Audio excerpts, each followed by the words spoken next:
2-on-1 teaching. What does that mean?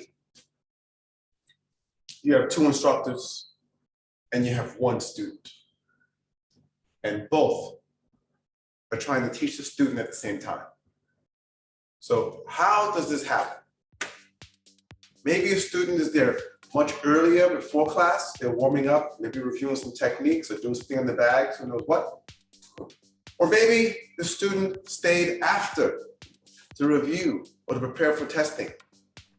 Either way, it works like this. The student is there and they're practicing or reviewing. The instructor comes by and offers to give the student some help, some tips. Either that or the instructor says, meet me after class and I will help you with, let's say, your back falls or your staff work or whatever it may be. So now you have the student and the instructor. 1-to-1.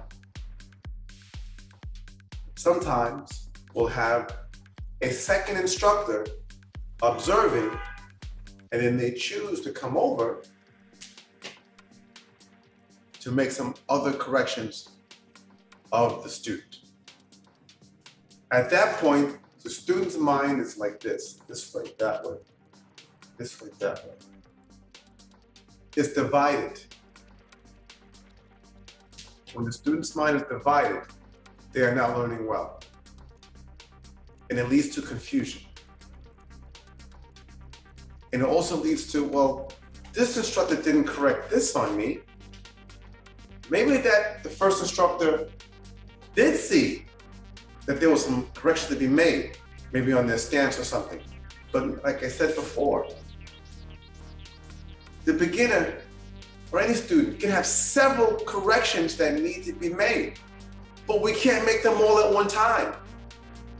So when instructor A is working with the student and correcting, be it his fist or his breathing or her stance, whatever it is, instructor A is on task and working with that student.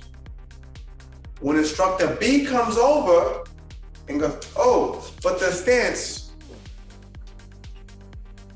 what did they just do? They confuse the student. They also create some questionability about the instructor A's, qualifications. So it's like, well, he didn't see that, did he? This should not be happening. It happens in many places. It should not happen here. When the instructor is working with a student, consider that a partnership or a marriage until they part. That's number 1. And some may be saying, but what if the instructor was teaching something wrong? Well, what if you're wrong? What if you're wrong in thinking that they were teaching something wrong? What if they were teaching it differently because Sabunim gave it to that student differently because maybe they had some challenges? Or maybe there was an easier way for that student to learn. What if you're used to teaching Shipgu, number 1, number 2, number 3, number 4, number 5. And you come across this instructor, he just taught number 1, and then he taught number 9. 1, and then 9, and then 10. And then you go, that's wrong. It's not wrong. It may be beyond your understanding at the moment, but it's not wrong. So we don't always know what's wrong. We have to always investigate. That's number 1. So even when you know something is wrong, you need to step back. Step back, look from different angles.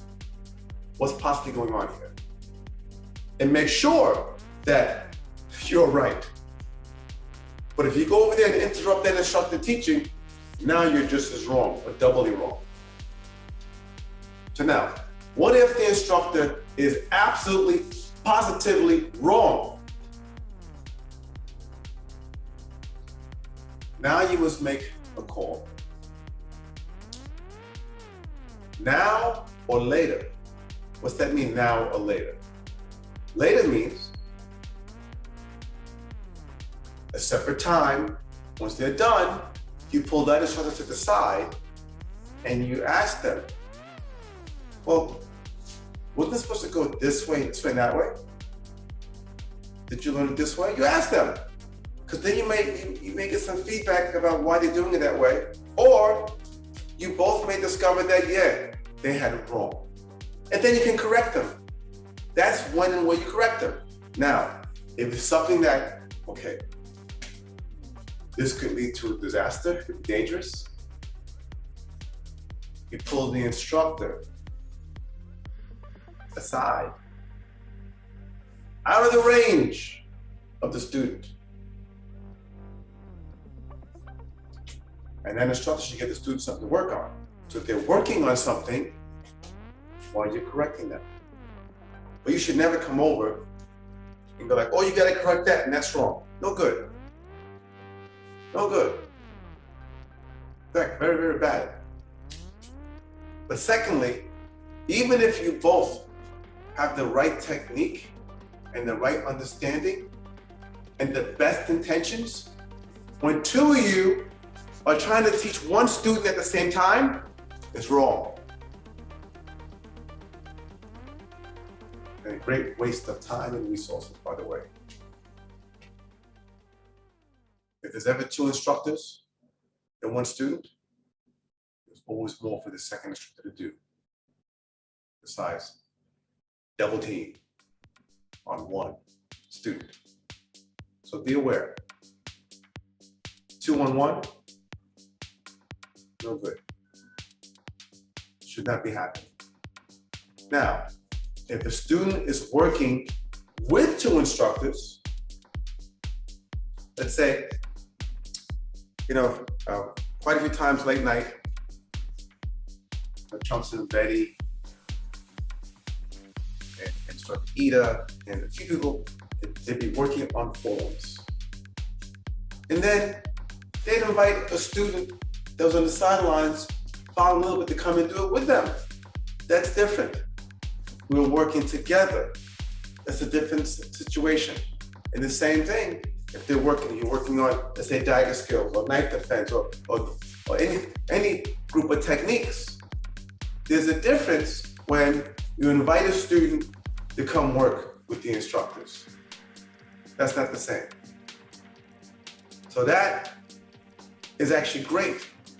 The student gets to work with higher ranked people. You work on your falling, your techniques, and your forms. That's great. That's a great experience for many students.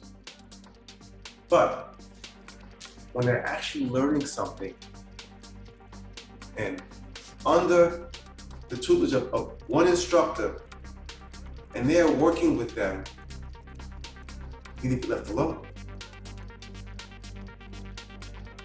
Leave them be. Now, if you want to do tag team, okay, you're out, I'm in. If instructor A wants instructor B to take over, then that's different because it's still one instructor. So be aware. Never, never be one of two instructors that are teaching one student.